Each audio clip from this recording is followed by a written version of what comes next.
Hello and welcome everyone to the Violence League Division 3A. I'm Kachka, joined by Recollect, and we'll be bringing you tonight this series between Snowflakes and Verax Gold. Yes, hello. I'm very excited to be here to cast what hopefully will be a fairly entertaining game between two teams that, at least from a solo queue perspective, don't necessarily have the closest of OP.GGs, but potentially we could be seeing that being made up by things like team play and potentially some spicy picks. Yeah, I think that is definitely the expectation coming in. I think Snowflakes have a bit of an edge over Verax Gold, at least rank-wise, but hey, if you manage to get yourself some comfort picks or a really solid team comp, that can swing things around. So yeah, I'm hoping for an exciting series.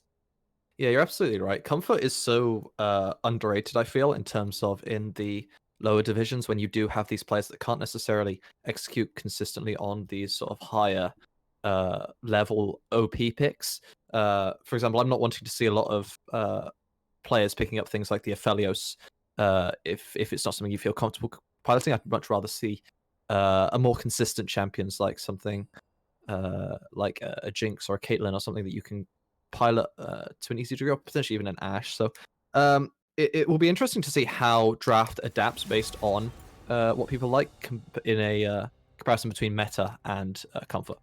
Yeah, and talking about the draft, we're gonna jump straight in. Verax Gold will be sitting on the blue side with Snowflakes on the red side in the first game. And in terms of bans, I think we can also expect to see a lot of comfort bans like the Silas just being taken away.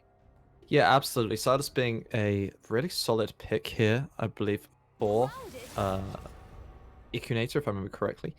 So something that we have seen a couple of times. This Talia ban and Senna, actually. So two meta bans here getting taken out, which I don't think were piloted by these players as consistently as this Silas pick was. Yeah, I mean, they definitely appeared somewhere within the profile, but it has a bit of both worlds, a bit of a personal as well as meta touch to it. Same with Hecarim, although actually Hubes does play a lot of Hecarim, so this one ticks all the boxes nicely. Yeah, Hecarim has been shown to be a champion that if he does get a league, can absolutely just stomp over a game, so it's not super surprising to see the champion banned away. The Vlad, again, is another case of this sort of comfort versus meta banning thought process we have, is that the Vlad is very commonly played here by Ikunator, so or Ikunuta, sorry. Not super surprising to see that one go away. And Kai'Sa first pick, I'm not huge on Kai'Sa first pick. It sort of leads into a lot of the better AD carries I think are actually very good into Kai'Sa. The common answer is the Aphelios Thresh combination. But you can also play things like Senna, which is, or you can play something like an Ashe, or even a Samira to an extent. All these champions can be played into Kai'Sa and have fairly solid matchups. Yeah, well, talking about the Thresh, it was picked already, so we'll see if there is that immediate response of an AD carry, any of the champions that you have mentioned. I mean, you talked about Aphelios, how maybe not necessarily the rest one, but Jhin is going to be the answer. So Jhin is an interesting one because if Kai'Sa is able to get onto Jhin, she can absolutely melt him and just pop him in any fight. Having said that, Jhin does provide a lot more utility than she does, given you do have access to the Deadly Flourish for CC setup, as well as your traps for slowing, and the Curtain Call, obviously, as a form of soft engage and follow up after a primary engage. So Jhin gives you a lot more flexibility in your build path than Kai'Sa does, because once you pick that Kai'Sa, you have to bring more engaged tools from other lanes, and given the fact we have a Karma and Kayn lock-in, I'm expecting to see that CC coming from the top lane. Yeah, and this is actually where we can see Snowflakes try and restrict some of those options. Now, in the second phase of the bans, they lock themselves in the Sejuani, so they have got the primary engage really locked in, and we'll see where they're landing. Shen is going to be taken off the... Yeah, interesting to see the Shen ban. Not exactly a primary engage, but definitely a champion that Axel plays a little bit. I would be more interesting to see things that just give easy engage options. So something like maybe an Ornn ban would be a decent ban, even if it's not super commonly played. Gragas could also be a decent ban here, just to sort of get rid of these champions so that essentially there's no real way to force an engage if you are on the side of Verax. Alright then, well, Echo is going to be the last ban out of Snowflakes, and now we are waiting on to see what's going to be taken away. It is the Syndra. I mean, makes sense, still both of the solo laners yet to be locked in for Snowflakes, and we'll see which one of those they're gonna leave the counter pick to. Yeah, if you were looking down this sort of priority list of these mid laners, almost all of Ignita's mid lane pool is sort of banned away now, at least the consistent picks. Renekton is an interesting pick up here. Not exactly the it's a solid blind pick and can do pretty well into most tank matchups, so not really going to complain too much, given the fact that Verax has kind of drafted themselves into a bit of a corner here, given they have to pick up engage potential from somewhere, and the last two picks are the mid and top lane, so expecting to see that tank from the top lane, unless you want to obviously pivot this Yone top, but Yone doesn't have a great matchup direction, so it doesn't make that much sense. Ooh. All right. I mean, Mordekaiser is definitely a comfort pick for Axel, but I know what you're gonna say next. We don't really have any super consistent engage now for Verax Gold. Yeah, you got a problem here, because if Verax essentially ever falls behind, there isn't a great way for them to actually do anything proactive. So for this team to really function, that's a Yasuo pick that makes no sense. Why? You They see, I just wish I could answer that. I don't they think I just can. they just made themselves full AD for literally no reason, except for Sejuani. But well, there isn't really any hard. There isn't really any hard tank either. I mean, Kane can go Rast, and then he's actually going to become very annoying. I was gonna say the problem I can imagine is that you do have this Mordekaiser and Kane who are both somewhat tanky, and being able to just being able to consistently just build Ninja Tabi, or sorry, Steel Caps against Renekton Yasuo is going to be huge for this Mordekaiser and this Kane. So they're going to be loving life if they're able to pick that one up early on. So now suddenly the game's actually flipped the other way, and I was gonna say that Verax was the one who were on a timer because obviously they didn't have any real forms of engaged. If they ever fall behind, they're in trouble. But now suddenly they're the ones who have an opponent that doesn't have any magic damage scaling in their comp, and they have Kai'Sa who can pivot into magic or physical. They have Mordekaiser and they've got Yone, both of which are very good at taking away sort of the front line of the opposition composition. So if you were this Mordekaiser, you can ult the Sejuani, and then suddenly everyone who's fighting in the 4v4 is a physical damage champion, except arguably the Thresh. So it creates a really awkward situation now, moving forwards into sort of the later stages with the teamfight stage. So it's a weird one to call now, because it felt like a team was really hard winning this draft, and then they just inted it for no reason on last pick. Yeah, I'm gonna agree with you here. I think Yasuo for Ignitar is sort of lying within his comfort zone, but the draft just doesn't really excuse it. And so where I think this game is going to lie, it is going to be mostly this early game. It is going to have to be either Snowflakes or Verax Gold finding some advantages and just snowballing them. Because yeah, there is that timer. You can have Mordekaiser and Kane just both build steel caps, build enough damage while still being tanky so that they won't die and suddenly your whole thing falls apart. But of course, that won't really happen if you manage to get Renekton ahead, or even the Yasuo, or let's not forget about Jhin, because that champion really is feast or famine. Like, you're either going to get fed and snowball, or you're not going to get fed, and with a full AD team comp, you're actually not going to do anything. Yeah, Jin kind of has to stay ahead of the clock, given the fact that he's not the best tank shredding AD carry. He won't really die to tanks because of the movement speed he's able to gain from his crits, so he'll be able to kite fairly easily, but he's not going to kill them quickly. So compare that to the Kai'Sa, who's going to be doing that percentage missing health damage, as well as how consistently she can proc Kraken Slayer. She's going to be popping this Sejuani much faster. Another thing to sort of note is that there are a lot of what I'd describe as negative synergies in the side of these two compositions. So when you lock in a Yasuo, you typically want a lot of knockups to facilitate the pick. That's why you see a lot of Yasuo Gragas. It provides the AP and the AD composition, so you aren't able to really itemize very effectively, but also allows knock-up angles for Yasuo. In this composition, you've only really got the Sejuani dash for a knockup, and you've got Thresh, Hook, and Flay. Those are your two real options. As far as knockups are concerned. So not exactly the most consistent engage tools for this Yasuo. So it's going to come down to a lot of skill-based execution for Ignita to really make this Yasuo pick work for himself. On the other side, it's much easier to play out for pretty much all the laners, as most of them are self-sufficient. Yone can sort of jump in on his own and deal his damage and then jump back.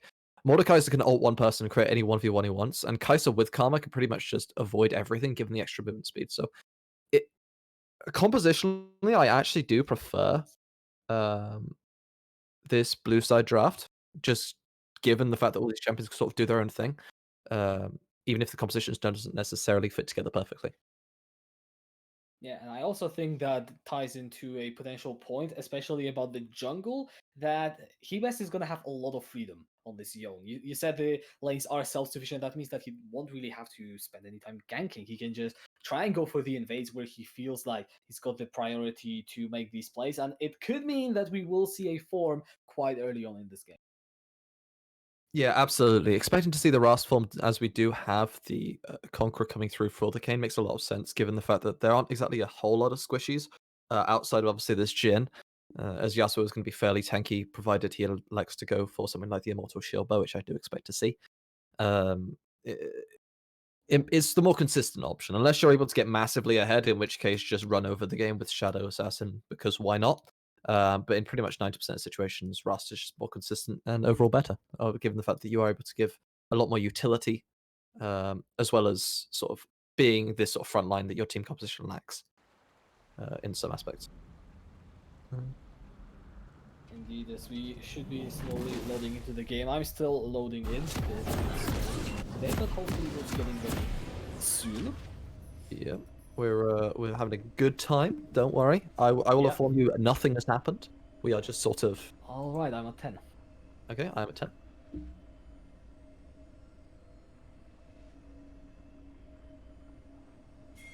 All right, after that little bit of syncing, we are now ready to get into the game. First one of this best of 3, and we'll see if it's going to be Verax, Gold, or Snowflakes that take the W in the first game. Yeah, so in terms of things to watch out for in these early stages, we're going to be keeping an eye mostly on the jungler's pathing. As far as the way that these lane matchups do go, Renekton should win into Mordekaiser in the early stages, given the fact that Renekton has one of the highest sort of, I'm going to call it power levels out of top laners, especially in these early sort of stages. Yasuo Yon is somewhat skill-based, so this could go either way. I would expect it to go the way of Ignita, but we will see. And as far as bot lane, you have the classic range, double range versus range melee matchup. So generally, double range is able to get pushed prio, as if Thresh tries to auto the wave, he just gets poked out by Mantra Q or autoing Catherine Rain from the Kai'Sa. So don't be super surprised if they're able to get prio. So it's going to be prio top side for the red team, and then prio bot side for the blue team. Right, and we are seeing both junglers starting on the bot side. Hibes not really needing a leash. You can start on the Raptors if you are playing Kane. Telepinu is going to be starting on his blue. A bit of a trade of Qs between the two mid laners here. And actually, I am looking at this ball lane because 4G seems to be walking up forward to see if there are going to be any shenanigans. Maybe just a bit of pause, but nothing too aggressive. I think they were thinking about maybe letting the waves slow push into themselves. Good dodge on the hook. Okay, so far nothing too special. 48 taking quite a bit of damage here on this trade, but yeah, this one is going to push right into the tech and Cal Silver turret. However, the blue side bot lane should be able to hit level 2 first. Yeah, as I said, the ranged melee matchups in terms of the support does lend you to gain prio. Don't expect anything super aggressive coming out from the side of the level 2. Probably just more poke with Mantra Q, nothing else really going to happen. The one thing I was wrong about though is that the top lane seems to be fairly even. No real push prio gained yet. Both junglers electing to do the same sort of pathing from the bot side to the top side. So technically it's mirroring the camps, but following the exact same path, and we'll both be contesting this crab when it does spawn on 315. They will indeed, and they're just gonna find its mark in the ball lane. The playful one through as well. The Ignite is going to go down to the tech. Flash for 48 flash for from our as well, and the kill will not be found. Instead, it's going to be 3 of the summoners traded for 4. So in the end, it's going in favor of Snowflakes. Yeah. So overall, just sort of mechanical misplays here from the side of Verax. Definitely was an option to kill the Jhin had it been played to what I'll describe as mechanical perfection, but it's a good aggressive play, and I do like to see that in these early stages, especially in sort of this first,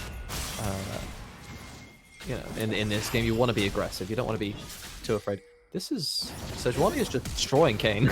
Yeah, it's not looking good for Hebes. He has to burn the flash. Igniter was rolling down already. Now he might be in a bit of trouble. He's rolling up mid. He's level 2 at 30 and health, so he has to work on his armor. And it's going to be the first blood picked up by Igniter as Grandmaster is going to be next double kill picked up by the Yasuo. Not the start that you were looking for if you're a Verax goal. Yeah, that was just a case of 48 deciding to walk into melee range there of Igniter, and he just goes, yep, thanks for the free kill, I'm just gonna slice and dice. And on the subject of slicing and dicing, a mistake. Axel just kills him with the passive. It's as simple as that. Mordekaiser walks into the melee range, and not the greatest chase for Zilla. I believe did he take a turret shot over there? Yeah, he sliced in, took a tower shot, then tried to dice away and just died horribly to Axel. And he had no flash from the earlier gank that came through from Hebes, so there was no real way to get out once he took that tower shot. So, not exactly perfection out of the Snowflakes top laner, but it's okay. We're stabilizing. It's fine. On subject of not okay. Yep, that pick will go wide, and now the Tether will find the root on Cal Silver. That is actually quite a bit of damage. Argraf walking forward, forces the flash to come out. Filipino going first, he's going back in the ball, and then the Flourish will find the root. Where is the stun? It's coming in, and now the tech. He can't get close enough for the auto attack. There's no kill as found, and now Hebes comes in for the counter attack into the rush. He's gonna try and run away, but Argraf picking up the kill. 48 walks up for no reason, and the lantern will get out Filipino. Cal Silver also escaping the sliver of hell, man. My god, this game is getting really chaotic real quick. Yeah, that was just sort of a bot lane fiesta coming on from both the teams, trying to skill check each other, I suppose.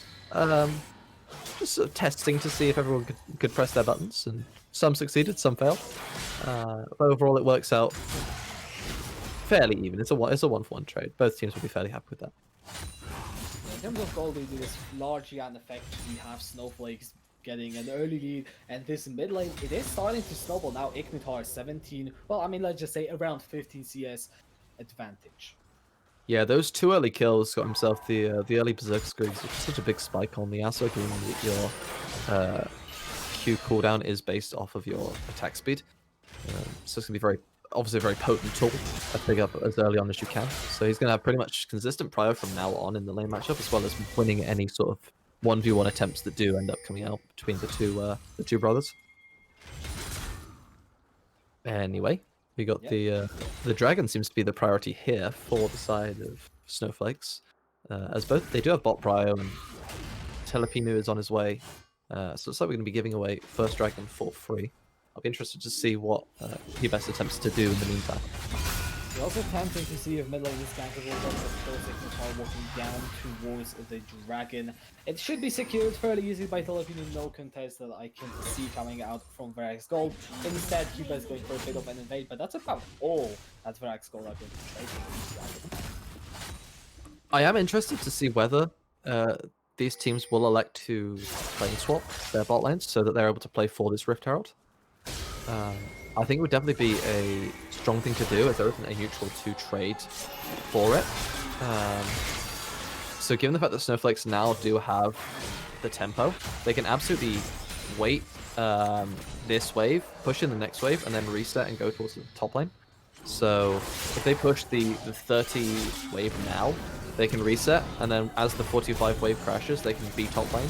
The other team has to answer, and by the time they get to top lane, 8 minutes already triggered, and you already have prio on the dragon if you are on the red side.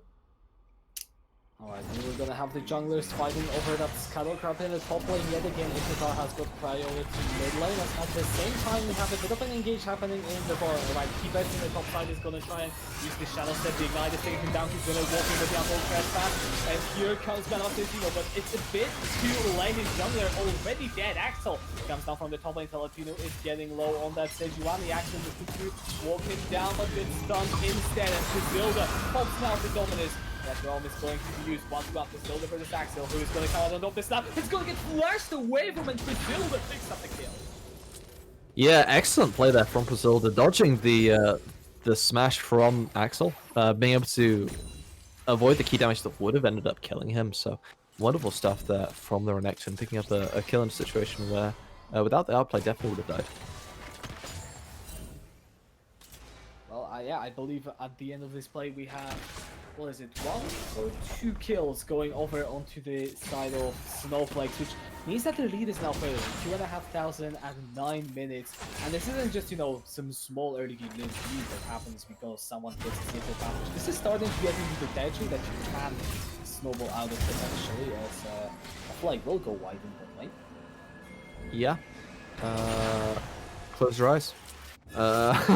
Anyway, more important stuff is happening than missed flows. We got a potential gank on the top side here from Telepinu. No, flash is up though. Yeah, Axel will use it, but he's still dead anyways. Telepinu picks up the kill.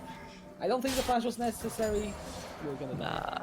Yeah, absolutely. That's just gonna be a free Herald and plates at the same time. You don't even need to send your Renekton. If Kane does show, then obviously you can walk over. But yes, Sejuani will happily pick that one up. Telepino is going to have himself a little bit of Herald for dinner. Drop that mid, snowball Ignitar even more on this Yasuo, that he can base and pick up probably his full Gale Force or Immortal Bow, whichever he likes to go this game. And then at that point the Yasuo is so snowballed, there isn't really a lot you can do, given you do have this lack of CC to lock him down. Yeah, I think that's going to become quite a big point. I mean, Ignitar already 3-0, 0 and 20 CS ahead on that Yasuo. You can see Telepinu hovering around this mid lane, looking for another gank. Snowflakes have identified that this is really probably the easiest way to win the game. Just can't make the Yasuo fed and defeat. They're just going to shove this in, and then if they wanted, they can just drop the Herald mid, and it's just free plates for the Yasuo. Does walk up, he's going to get knocked up. That was an easy kill. Telepinu with Coventry. That'll be first tower. Yeah, it'll be first tower mid, for sure. And then from here, you're now in a really difficult situation if you are on the side of Verax, as you don't really have the tools to shut this Yasuo down. Oh my god, Heber's Yeah, I don't think it should really be here. He does have the flash, but doesn't even get to use it. They can come out an advantage, and that just makes the problem even worse. Because as I said, there are no tools to shut him down. Yeah, once this Yasuo is online like this, there isn't a whole lot you can do. You have to consider now, Yasuo just picked up another kill, and also picked up 2 towers for himself, and several plates. We'll call it 1.5 plates because it was shared in the mid lane, but that's still 200 plus gold. Just off the plates alone, so he's going to be enjoying himself. That's 240 gold, I believe, off the plates. So, you know, he's absolutely massively ahead. If we just look at the gold between the 2 mid laners, Ignitar's up about 3,000 on Grandmaster Zeno here, and that's basically an entire item at this point. So it's a difficult one to play now. The 1v1 matchup is pretty much so item skewed that Zeno can basically never get prio unless Ignitar allows him to. Yeah, when you look at the side of Verax, they don't really have anyone else to answer for it. Because it'd be fine if it's just the mid lane, and it's fine. Hold on, we have a fight between the bot lanes happening in the top side of the map. The hook is gonna go wide at the same time. Actually, on the bot lane is gonna get ganked and essentially going on to Telepinu one-on-one against the Sejuani, and he still looks like he's losing. Telepinu is on a rampage back towards the top. There we have the Curticle open up. Arthuraf is not going to be able to go flash. Oh, the crit for the double, and that's the tech with 2 kills on the Jhin. You love to see consistent shooting from the Jhin. It's the sign that they know what they're doing. It's the most important thing is that you're able to hit those spells and those skill shots consistently. Because you can auto very easily on Jhin, obviously. That's the whole point of the role of AD carry. But landing the skills without any sort of setup does take some practice. So it's good to see the mastery from Detect. Obviously picking up a double. I believe did he miss a shot there? I think he missed the second. One. I think he missed 1. The 3 for 4 ain't bad. we take those. It's 2 free kills, so wonderful stuff there from the side of Snowflakes. Yeah, and also picking up the Gale Force, so now we have 3 mythics on the side of Snowflakes to 0 on Verax gold. The gold lead is absolutely massive at 14 minutes, and when you look at it in this perspective, I think what are we at? 7,500, roughly counting. Yeah, this isn't looking great if you're Verax gold for sure. Well, just looking at inventory for a moment. Axel has got himself some sword shoes. Oh. I'm not seeing any MR. And I'm seeing a full AD team that likes auto-attacking.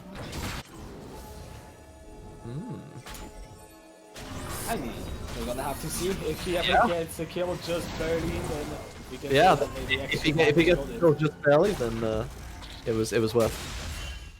Filipino was not just barely. Axel is going to be walking up, slapping down the mace, and not really doing anything else, as you can see that Snowflakes full control of the jungle. That is a really nice pick on the 48 and the tank on killing speed.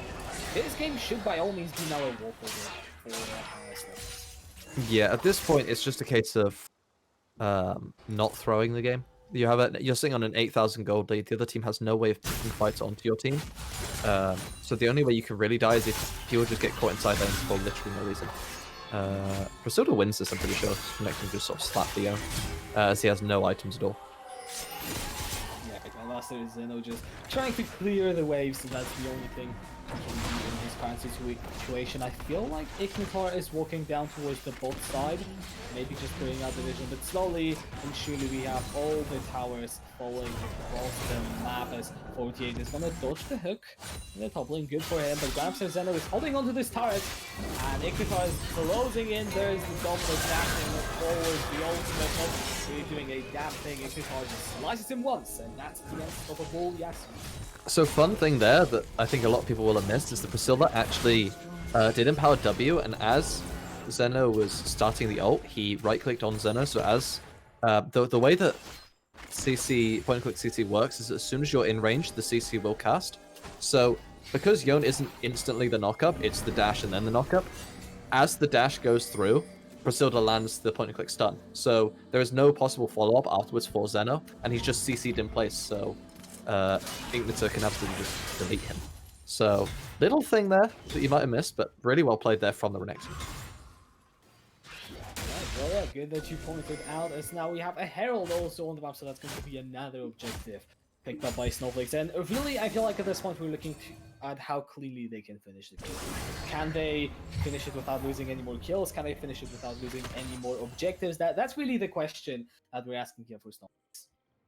Yeah, it's the gold lead is so large at this point that you can essentially just flex your wallets. You have to consider now that Snowflakes has essentially, or rather Verax only has, they have 2/3 of the total, almost 2/3, just slightly over 2/3 of the entire gold that Snowflakes has. That's how big the lead is. It's very large. So unless things like this happen, that's not even enough. Yeah, that's not even it. No. It looked good at the beginning, and Ignitar is just coming in again, dominating 603 on the outside. I mean, when you've got the Immortal Shield Bow, you need much more than 2 people to help you. Yeah, this is it's an FF angle. I'm kidding. It's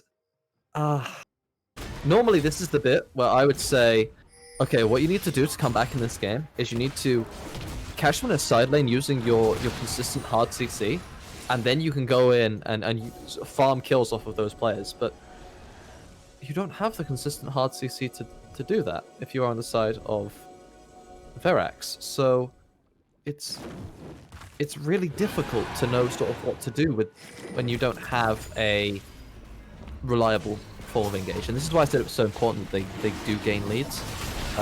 Or rather that they just don't fall behind, is that if they do fall behind, suddenly they don't have ways of picking good fights to get back into the game. They basically have to handshake any fights that Snowflakes take, and Snowflakes are up 11,000 now, so 98% of fights that they take are going to be good fights, regardless of game state. It's very difficult now to play.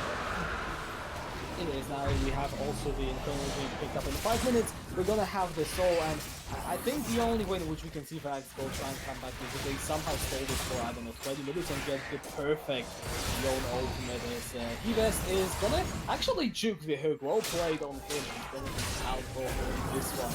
But you can see that Verax just don't have anything meaningful to throw at the opposition. I say this is the best opportunity they're gonna have. They have a temporary 2v5 on the map. They just don't know it because they have no vision control in the entire area. If we look at the red side vision here on the bottom side, aside from this ward that was just placed, it's basically all red. There's really no way to know that there was no one there, and that's just me a solo kill. Oh, no, Grandmaster Zeno actually able to use the ultimate and flash to get away, but also can bother those cooldowns. 48 is going to get caught by the deadly Heroic, and Istinbar is gone. Like he was manages to dodge away, but there's the support gone, and I have a feeling like Snowflakes are just going to try and take this fight. Yeah, Weaknut greedy to not burn his ignite, but doesn't care too much. They're still going to be able to get himself one kill and then pick up a mid inhib tower, drop the Herald bot, look for the second inhib tower here on the bot side. Honestly, any stray hook, any stray Celestial Prism is just going to be the end of the game here for the side of Snowflakes if they're able to land it onto either the Kai'Sa, the Yone, or even the Karma. Yeah, I really think everyone at this point, you are so insanely ahead. Like a 12,000 gold lead before 20 minutes. Ball lane inhibitor is going to be falling down. It seems, yeah, it seems a bit troll. But I feel like if you are playing this Jhin for Detect, you actually just open up Curtain Call here. And you just escort that bot lane wave in, and if anyone tries to do anything, you just unleash on anyone. Someone will get low. Ooh. That is a nice knock-up here from Hibes as well, but it's a disengage from Snowflakes. They've got the Baron up. There's absolutely no reason why they should take any fight which looks anything short of 100%. Yeah, it's very safe, very slow from the side of Snowflakes. They'll pick up the Baron probably uncontested. However, there is one mechanic that could actually end up losing them the game here, and that is that Mordekaiser could potentially land an ult onto Telepinu, which then denies the smite. And from there, you can potentially go for a smite steal with Hibes, but it looks like they're not actually going to be in position to try that play. They're actually attempting to steal this time. They're just trying to throw. I feel like this is one of those where the game is basically over anyway. You have to try. Like if you wait for the Baron to come here, you have double inhibs, broken bot and mid. All that's going to happen is the other team is going to push through there. The minions are going to slowly but surely eat away at your tower while you have no engage tools. And then, even if they don't end the game, the other team just pivots back and goes and picks up the Infernal Dragon in 2 minutes for the Soul. At which point, the game is over because Infernal Soul is really broken. So, I think that if there was a window to go for a play, that was the only potential option you're really going to get for the side of Verax. Yeah, well, they do pick up now all their mythics. I believe Hibes just got the gold drinker, so I guess there is an argument to be made from their side, but I agree with you, there just isn't really anything in this game that can realistically bring them back. You have to keep trying, you have to keep fishing. Maybe someone will make a mistake. I mean, at the end of the day, Snowflakes are also people. They can make mistakes. It's just kind of hard to imagine them throwing the game at this point. Yeah, it's just the items lead alone is just so large. You have to consider pretty much every member of Snowflakes is on 1.5, 2 items, whereas every single member of Verax is only on the 1. The amount of gold on every single member is massive. So unless you can land some sort of god tier combo that just deletes them, even then do you have the damage to delete them? That's the other question.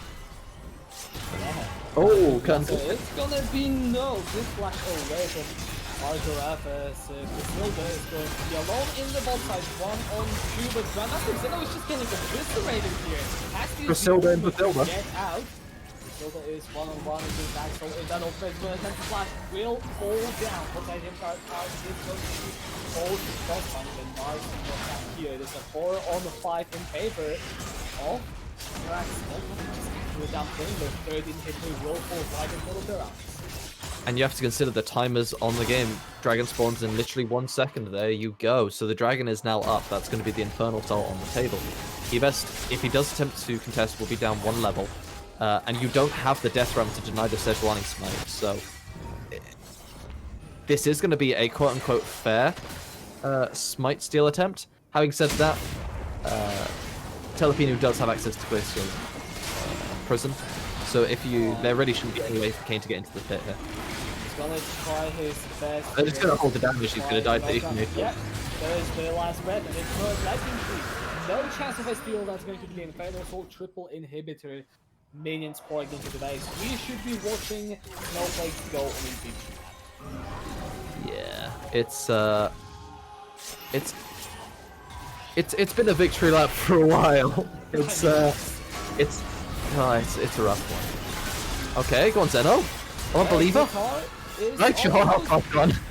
They got him down to half health. I think that's almost. That's a win. I think at that point you have to have enough. If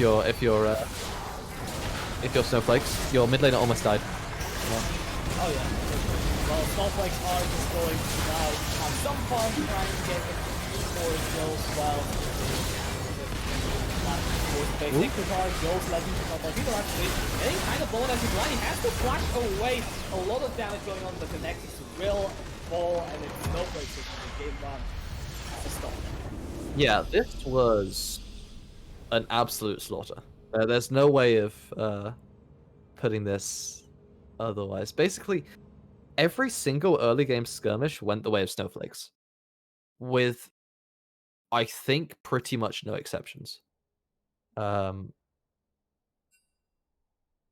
If Verax wants to win this series, they either need to be giving themselves more reliable options to pick fights that are consistent, or they're going to need to create more windows in which they can actually do things to snowball the game in their own favor. Because I felt like this game, everything that happened, Snowflakes was in control of, and that sort of, I think, was the main cause for this loss for the side of Verax.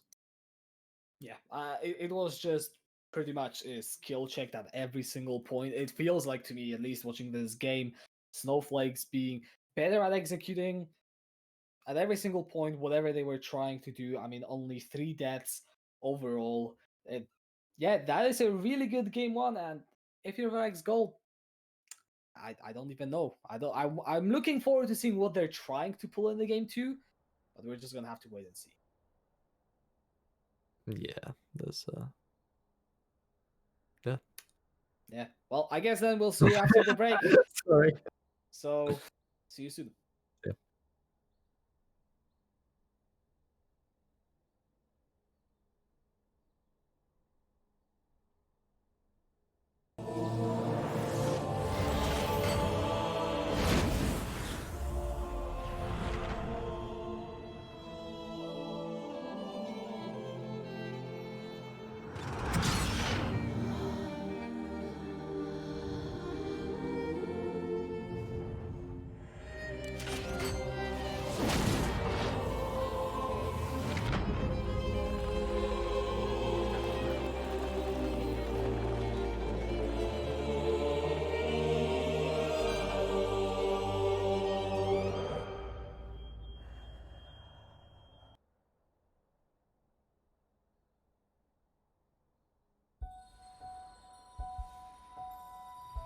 Look within yourself. What do you see?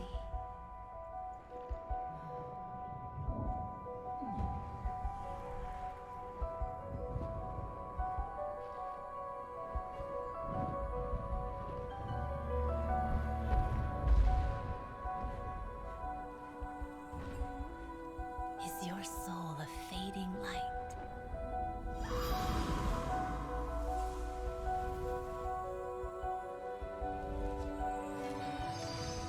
Strengthened by fury, hardened by heat.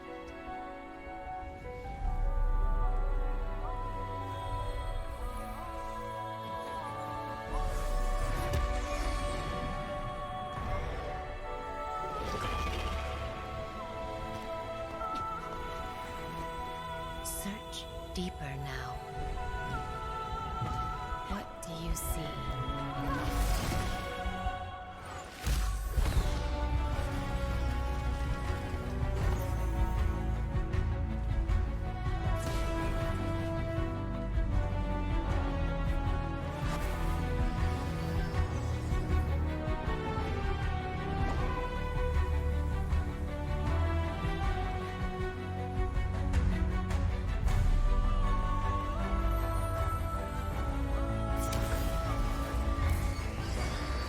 Whatever you find, you must keep.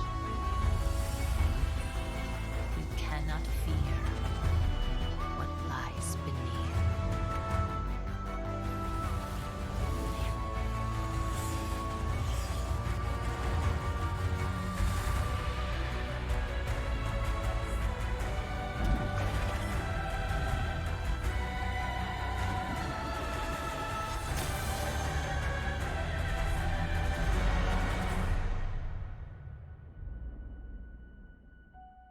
Look within yourself. What do you see?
And welcome back after the break, everyone. And we saw Snowflakes make an absolute statement in game one. I don't think there's really any other way to put it. So now what we have to see is, will Verax Gold respond to it meaningfully?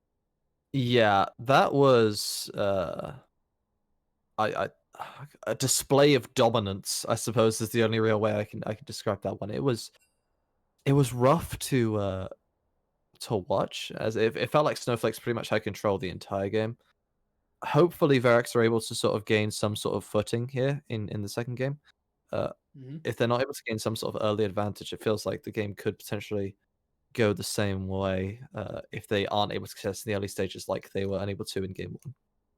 Yeah, and thinking about, this match maybe in the context of the league, something we didn't talk about early on. I mean, there isn't too much of the context. It is week 3, and actually both of these teams only played one series each. We had Snowflakes take the 2-0 win, and Verax Gold take an 0-2 loss. So if the second game goes to Snowflakes, they will be on 4-0, tied for first. But if you're Verax Gold, that's definitely not where you want to be going. Yeah, they're starting to look like they're going to have a sort of NA record at Worlds. So we're looking 0-6 TSM, moving on down the line, starting off 0-4. Definitely not the situation you would want to start your season off with if you're expecting to sort of have a high end sort of finishing chances, especially considering sort of the level of the teams that we've seen so far. Definitely would say that Snowflakes is on the higher end. So if you're wanting to finish fairly high up, you would want to be beating this type of team. So the fact that there is such a mismatch in game one is worrying for Verax moving forwards, at least throughout through the rest of the season. Potentially, maybe it might have just been a warning shots from game one. Potentially game two will be very different. We'll have to wait and see what they whip out here in the draft. And talking about the draft, we are now in blue side for Snowflakes, red for Verax Gold. I'm looking forward to adaptation. I'm looking forward to seeing maybe what champions are going to be taken off the ban list and put on it. Talia is still going to be a ban. Yeah, I don't even know if there's any major picks that Snowflakes, or for Snowflakes that need to be banned. It felt as though it was less of a champion diff and more of a decision-making mechanics diff, at least in the last game. So I feel like sticking with the same bans is absolutely fine. If you're on the side of Verax or if you're on the side of Snowflakes. There wasn't any particular picks I was super worried about. You could make an argument for potentially the Mordekaiser being banned away, or potentially the well, the Yasuo one is the obvious ban out, but I feel like there are things you can play into the Yasuo, as well as compositionally drafting around it. So it's not necessarily a massive must-need ban, nor is it a first pick, I don't think. Having said that, might just be proven wrong. I mean, we'll see. Ignitar should be feeling very comfortable on the pick after the Game 1 performance. A lot of havers, so I will just refrain from commenting until we see a lock-in, but I would not be surprised to see it just being run back. I hope he picks Yasuo, and then we just see insta-lock Malzahar. that would just make me so happy. Just, you don't get to play League of Legends, no. Or insta-lock Lissandra, but no, we get Thresh first pick instead here. For the side of Snowflakes, they're going to be piloting that one again for Mr. Silver. He'll had a decent game 1 in on the Thresh, picked up some good hooks. But the MF Rel comes through, which is a very decent solo queue combo. Rel has a lot of chain CC, and obviously that means there's going to be guaranteed bullet time for the Misfortune. So can be a powerful combo build. Starting to build up sort of a wombo combo team comp. Interesting to see what we see in the top lane, though, because that does kind of scream we're playing tank top as we want to team fight. And obviously they are consistently considered to be the best top laners for team fights. Alright, well, I am now looking on the side of Snowflakes, and we have Ashe Sejuani. So many picks. Ultimates, centered around finding those kills. As Echo is going to be now the pick for Verax Gold.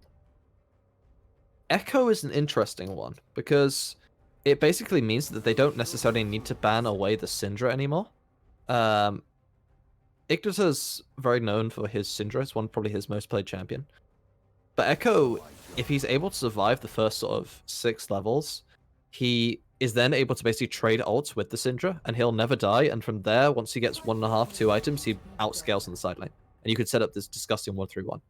The weird thing is, though, is that you don't really want to be playing a 1-3-1 comp if you have this MFRL, because they're not exactly the safest bot lane 2v2 in terms of playing away from side lanes. So usually you want to pick it with a teamfight comp. Interesting to see this. It seems a bit counterproductive. Having said that, the Echo could be flexed into the jungle.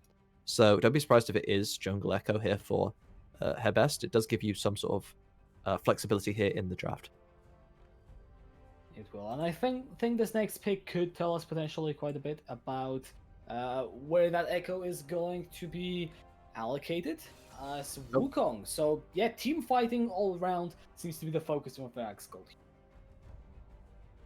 Going off my assumption, I actually think this probably will be an Echo jungle, given the fact that blinding Echo can be very dangerous. And whilst the Sejuani matchup probably isn't the best, it's still playable if you play away from the Sejuani and just do opposite mirror pathing, so you play opposite sides of the map. If we're talking about team fight composition, this screams to me Orianna. Orianna is so loud in my mind when I think of this composition. You have Rel as a ball delivery system. You got Wukong. You got Echo. Because of that, I would love to see if it was pilotable for Ignitor. I'd love to see something like a Zoe, very decent into something like an Orianna. Otherwise, you can take it away. That is also a decent option. Having said that, if you do that, you do run the risk of Galio being picked up from the other side. And Galio, Orianna, whilst it's strong for Ori in the quote-unquote early lane, you should never really be able to kill Galio. So now you do have the Galio option here, or potentially the Twisted Fate. Both can be fine. I'd prefer to see the Galio, as you start the Rel engage and the Wukong, and then you have Galio at the top, and you got this wombo potential. But it is going to be flexing the Echo mid, potentially. No, there is the Galio. Okay, man, I'm on fire. Let's go. I mean, perfect draft predictions there at the end. I don't know what to say really, but why not just let's get started on talking about the comp. So we have pure team fighting here from the side of Verax Gold. That's the really adaptation that they're going for. They're building press R, really easy to execute. I mean, I just love to see it. Yeah, I mean, both of the teams are electing to go for these team fight comps. There isn't really great split pushing potential for either side, as Wukong and Aatrox are pretty consistent to my knowledge on pretty much most areas of the game. And obviously Galio and Orianna are going to just sort of farm into each other. They're both these team fighting mid laners, so don't expect to see them in side lanes too often. The big thing, it's gonna be these ults. It's gonna be the ult. It's gonna be how many multi-man knockups can we land on the side of Verax? Can we land the multi-man cyclones from the Wook? Can we land magnet storms? I think it's called for the Rel, or the parallel convergence for the Echo, or and then obviously the heroic entrance as well as the shield of Durand from the Galio. How can we land all these combos so that bullet time can come over the top for Argarath? That's the important part. So, are you able to connect all of these important pieces together to really delete the members of Snowflakes, or are Snowflakes able to play a little bit more slowly on their sort of single target crowd control? Because you have this glacial prison, but it's not really going to catch multiple members. You do have a shockwave, but you don't have reliable ways of setting it up outside of something like an Aatrox jumping into the middle or Sejuani jumping into the middle. Not really consistent stuff. And you have the Enchanted Crystal Arrow for a single pick as well. So while they're both team fight compositions, one is going to be much better in a straight 5v5, and one is much better at picking individual members and then taking the fight. So the way the fights actually break out are going to really impact sort of how the fight afterwards will go. It's really about how the fight starts. That's the most important part. Yeah, and I also think that something to keep in mind for this game is keep it in the context of the last game. Because whilst I agree that with those team fights, this is something that we'll need to be looking into, this assumes that the early game goes even. Which, after what we saw in the game one, is definitely an assumption to be made. And for the sake of seeing a competitive series, I do hope that is going to be true. I do hope that Verax Gold will be able to pick themselves up and actually put up a fight. But we're going to have to keep our eyes on Telepinu, see whether he will be able to have the same sort of impact in any of the lanes, and specifically this top lane. If he manages to get Brazilda ahead, I don't think any of that will really matter, to be honest. Yeah, it's we're gonna have to wait and see to as far as how this game is gonna go. Telepinu and Brazilda, the Aatrox Sejuani is a very strong combo, as you do have a melee champion with Sejuani, so that permafrost is going to be stacked incredibly quickly. If ganks do come onto this Wukong. Having said that, most of your damage is going to be coming from this misfortune. So it creates a weird dynamic where whilst you can gank the Wukong on the top side, how important is it to actually win the game for the side of Snowflakes? To me, not the most important thing. I would much rather to see Telepinu go towards this bot lane as soon as Detect hits level 6 on that Ashe. You fire an arrow, hits the MF. You then have the Hook Flay follow-up, or you have the Glacial Prison, as I said before, with the Permafrost. So at that point, if MF falls behind, suddenly your Woma combo just doesn't have the damage it needs to follow through. So it'll be interesting to see how Snowflakes elect to pick their fights around, or rather to how they're going to decide how to deal with this composition. I suppose. Would like to. I hope there's a cleanse on MF. Otherwise, we got a problem. Well, we got a problem. Yeah, we do indeed. We've got Sejuani, Thresh, Ashe. Oh man, all that's just bad. ready to throw the crowd control. That's reportable. God. So the reason I say that's so bad is that if you get locked down by one thing, you're going to die. Heal is not going to save you. Heal does nothing this game at all. Whereas cleanse, you can maybe survive the Sejuani ult or the Ashe arrow or the Thresh hook. You can get out of all of them with cleanse. So at least it would have decent, consistent value. But that's. I do like the fact he went Comet though. Comet is good because you're not going to really be able to consistently auto attack against an Aatrox. He's just going to murder you. And if you try and get into range to auto an Orianna, she's just going to hit you with shockwaves. So realistically, you have to play the MF more like a spellcaster, which is why you tend to go this Comet. Which makes a lot more sense than press attack, given that sort of the situation you find yourself in.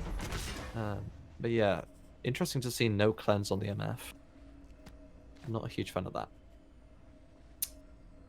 We'll have to see how it all comes out, as I believe we should be getting into the game fairly soon for the second one. let's just remind anyone who might be tuning in now, Snowflakes are currently in a 1-0 lead. Very commanding game on victory. However, now we have a shake-up of draft, a shake-up of strategies, and I do hope it's going to be a shake-up of form. If you are Verax Gold, they are still looking for their first win in this split in Division 3A, so I mean, it is about time to get it. Well, in draft, they've done pretty much everything right. The champions they are wielding are not the most mechanically intensive, which is exactly what you want to see out of a team that is struggling. You want a consistent, easy win condition. You have a Wukong who can just jump in and press R. Rel can jump in and press R. Galio presses R. It's literally a press R composition. Execution-wise, there aren't that many champions that would be easier to run given the pick ban, given what was banned away. If Malphite was open, you take Malphite instead of Wukong, but it was banned, so you couldn't. Oriana was taken away, so you take Galio instead. Realistically, I like the fact that this is what Verax went with, as it does indicate sort of that they just want to win it. It's when you pick this comp, you throw away your ego, because you basically go, we don't need to hit our buttons, we don't need to mechanically outplay, we're just gonna pick a good fight and we're gonna win, and that's fine by me. That's absolutely what you need to do if you are struggling to find form. You don't need fancy split push comps, you just press R, you win. Yeah, for sure. So yeah, we should be getting ready. Yeah, on pause at 10. Pause at 10.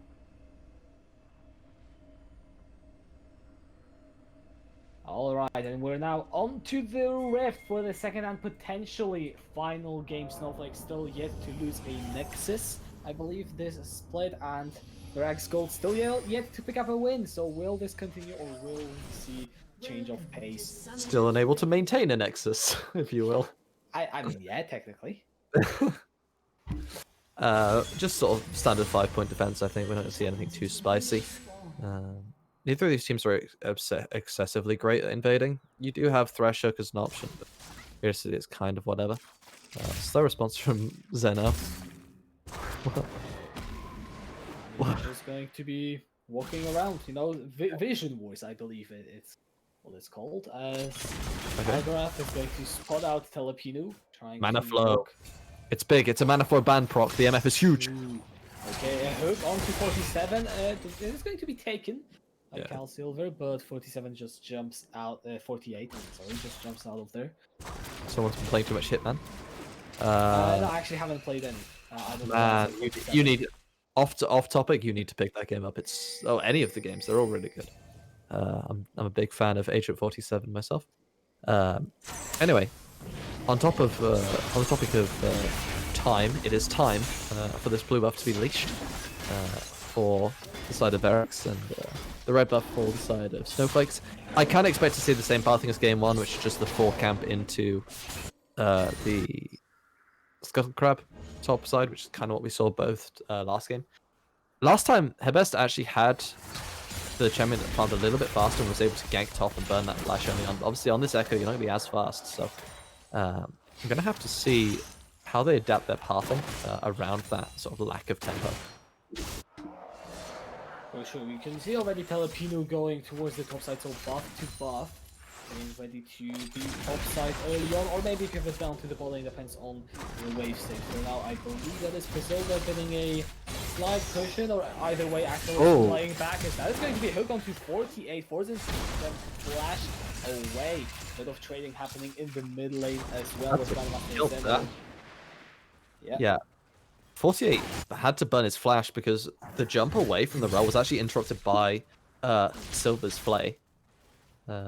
Which is why he ended up basically not moving when changing to the quote-unquote human form for Rel. So that's a really awkward one now. The heal and the flash being burned basically just because of a lack of respect for the classic level 2 in bot lane. It's 6 melee creeps, 3 range creeps. It's every AD carry and support should know this. So not something you want to see out of your bot lane this early on. Big mistake. Unfortunately, we'll see how they cope with it. For now, both junglers in the top side, so we're not going to see any punish just yet from either Hebest or Telepinu. I'm looking also at his mid lane. Grandmaster Zeno is at half health, already out of the stacks on the potion. That's actually true for both of the mid laners, and could be punished. Yeah, so there is a classic. I'll tell you this. Yeah, Filipino diving in for a gank, but it's using the shield and he's back. So there's a classic mid play, which is that you basically shove the first couple of waves, use all your corrupting pots, reset, and then you can come back to lane with either the Dark Seal, or I believe it's the tier that people are buying at the moment on things like Syndra. So I would have liked to have seen reset by Dark Seal, and then TP back to lane, but instead we're going to see the amplifying tome. And the reason why I don't like this is that it now creates a situation where you don't necessarily have that much sustain gained by buying an amp tome, as obviously you're going to still have mana issues. Whereas if you were to run the Dark Steel, you still have the potential to sort of force pressure, as I like to call it. What I mean by that is, Amp Tome gives you consistent damage, but the Dark Seal plus Corrupting Bolt gives you a burst of power. And that burst allows you to sort of wrench priority away from the Orianna, and that then enables you to get a better reset in about 3 minutes' time, when you actually have gold to spend. So now he's pretty much, whenever the wave is pushed into the Orianna, he's just going to get autoed and poked. So don't be surprised if you do see a bit of a CS lead building here for the Orianna, and also a bit of an HP lead moving sort of into the next 2 or 3 minutes. We'll keep an eye on that as Hebes is now towards the bot side. I do believe he was spotted. Yeah, there is a ward over the wall. Grandmaster Zeno also trying to take the roam, but you can see the vision from the side of Snowflakes. It's just everywhere it needs to be on the bot side. Yeah. So it's just sort of protecting against this bot lane power for both of the teams. Both of these compositions do rely quite heavily on their AD carries to be their sources of consistent damage. Morbier does not have a flash that will be a dead and well nice stuff coming out, but there is the teleport as well, and first blood picked up by the tech. Yeah, just sort of an overextension here by 48. Argraf knew it was coming, but 48 apparently didn't get the memo and just overstays and gets caught in the bot side there. Ooh, good taunt.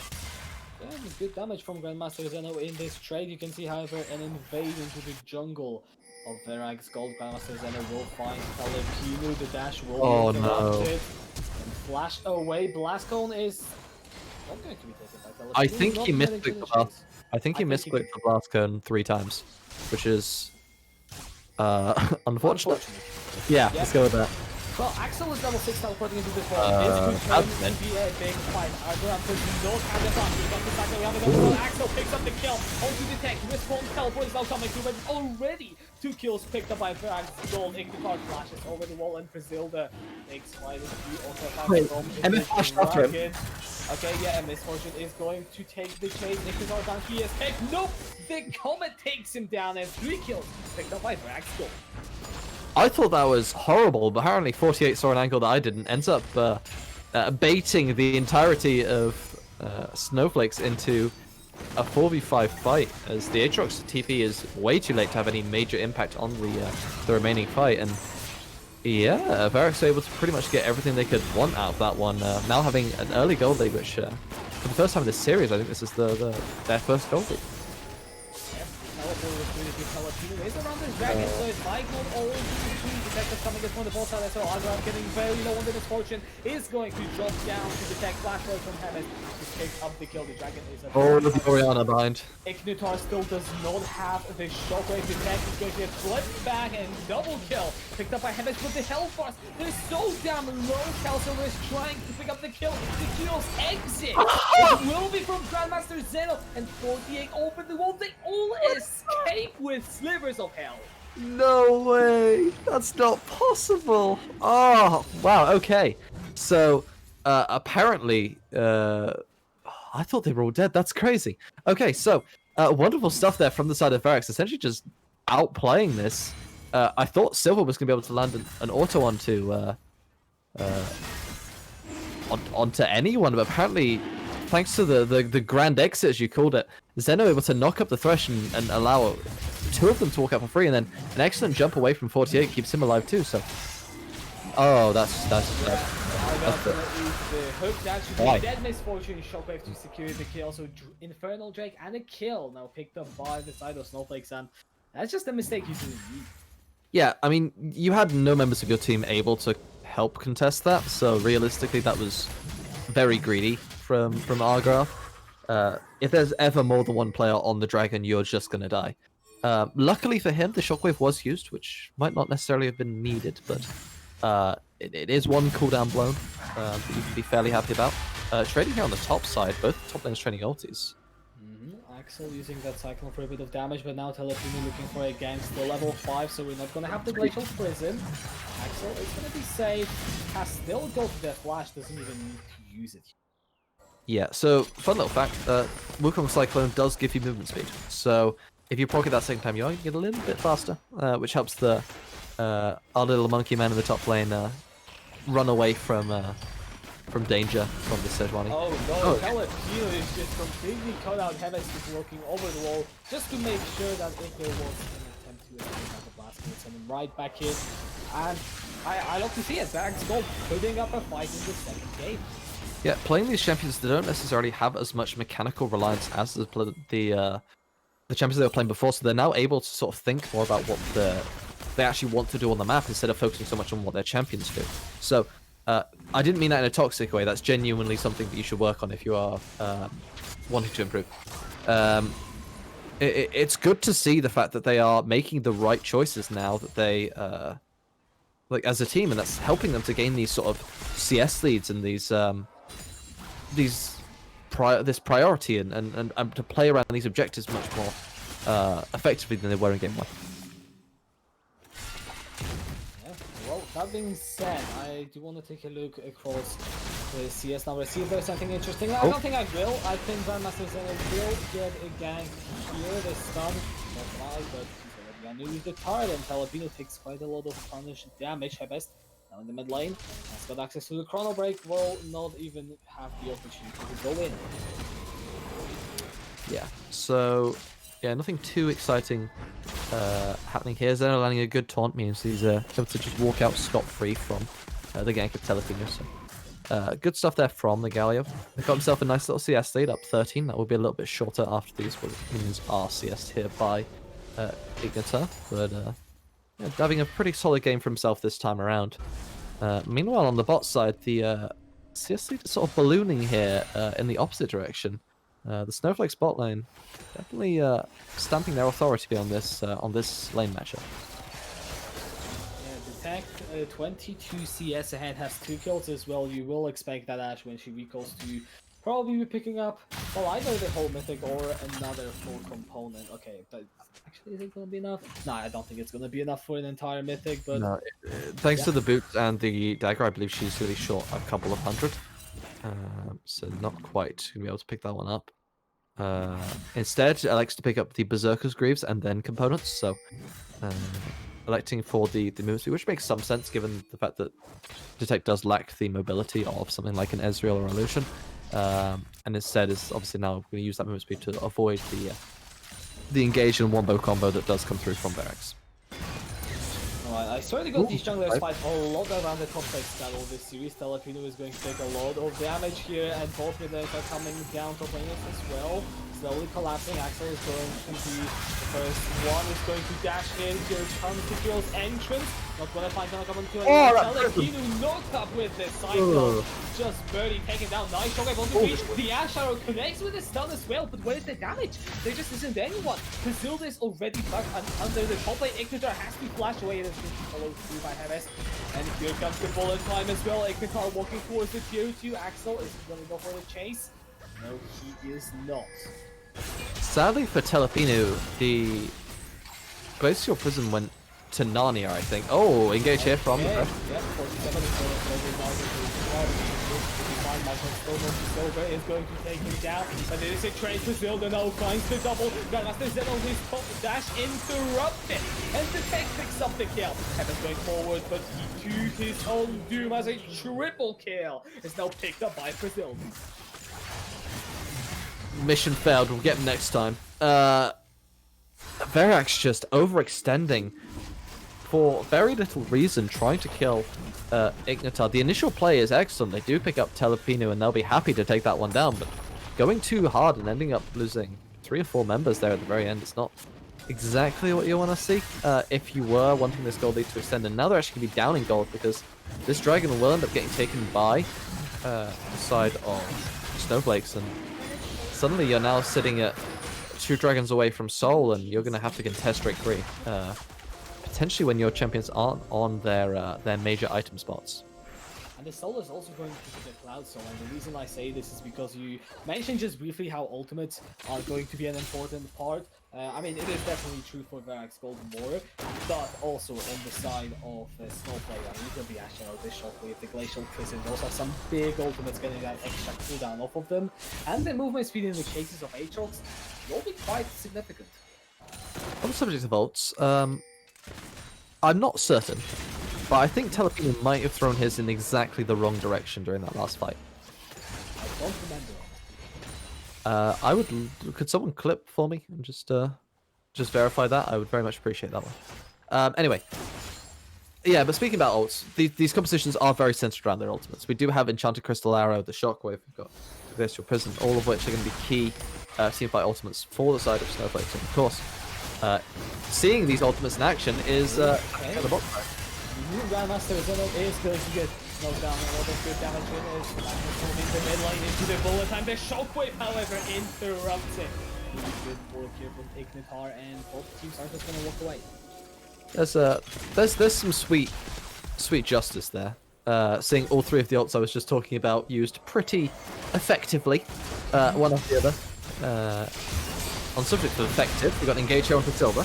And Eves is going to find the kill, having up Brazilda and Telepino both walking down and up into this mid lane. We have the teleport channeled by Axel, and another one by Grandmaster Zeno. This could actually be Snowflakes, but don't put it. Telepino is just knocked up twice. Axel is on a rampage. All 5 members of Verax hit now. Don't think you to take the tower. Yeah, don't have access to the Rift Herald, but they should be able to at least do some decent damage to this if they're willing to pressure it with multiple members. Agarath? Never mind, their AD carry decided to E and thus took tower aggro and took 2 tower shots, so he's now on 1 health. They can no longer take the tower. Yeah, that is not ideal. We also have the Shockwave and the Arrow coming up in a couple of dozen seconds or so. 48 is going to go into Build in the middle of the fight. He's just shut down immediately, and Silver out to the side also has absolutely no backup attack. He's able to get the return kill, but now on the retreat as the Ash will get burst down, and that's a shutdown for Hebest. Snowflakes majorly overextended.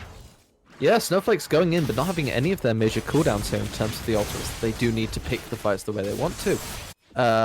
Not an ideal one for them. They did try to get the engage that they thought was necessary, but instead get caught out, and yeah, it's not looking ideal there for the side of Snowflakes, losing the Herald now, and that's going to mean that eventually this mid tower will go down when the Herald does get dropped to take it.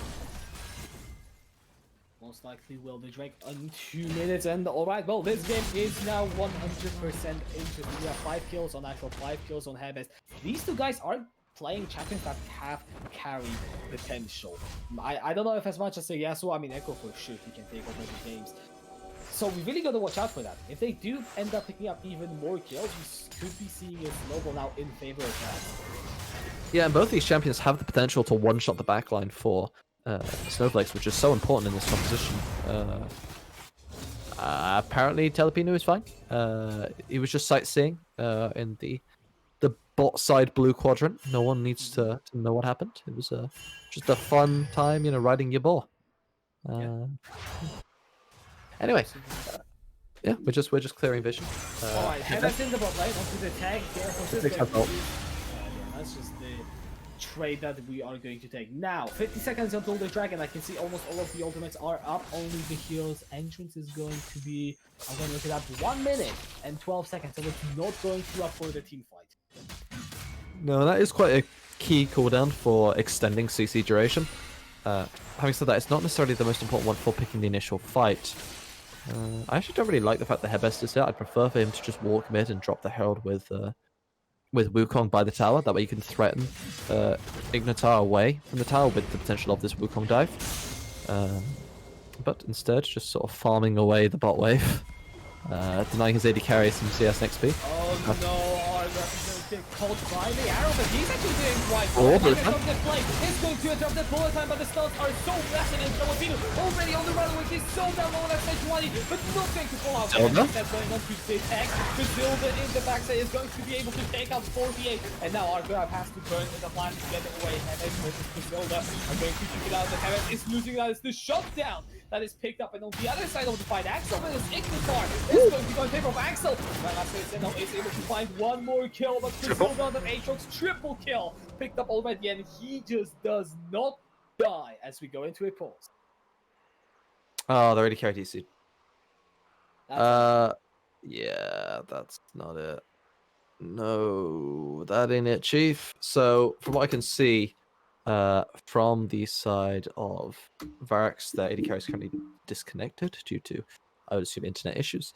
We're going to try and sort that out as soon as we can. So, we will keep you posted on what is happening.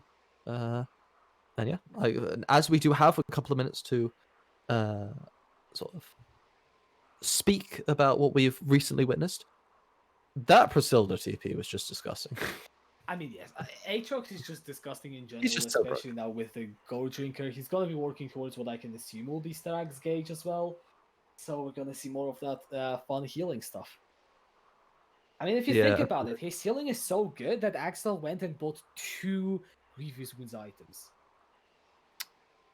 Wait, what? He's got the Bramble Vest on the get me out, dude. What is this? No. Why, man? Why can this guy not build? I don't understand.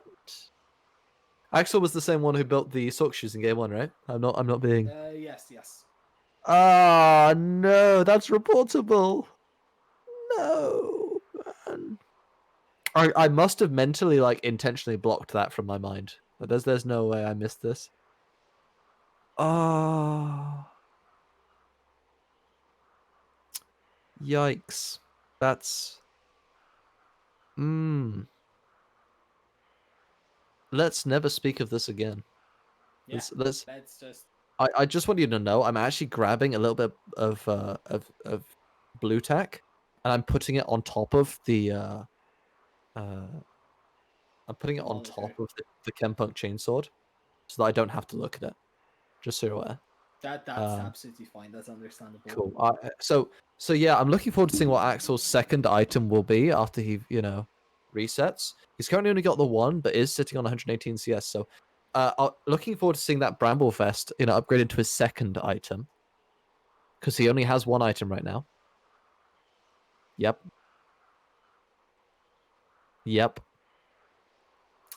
Nothing to see here.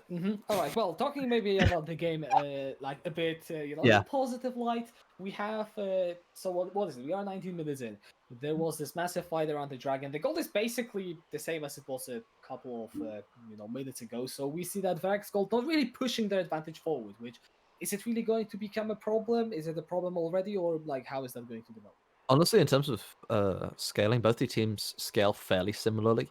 So as long as the gold remains fairly even, there isn't actually that much to worry about in that regard.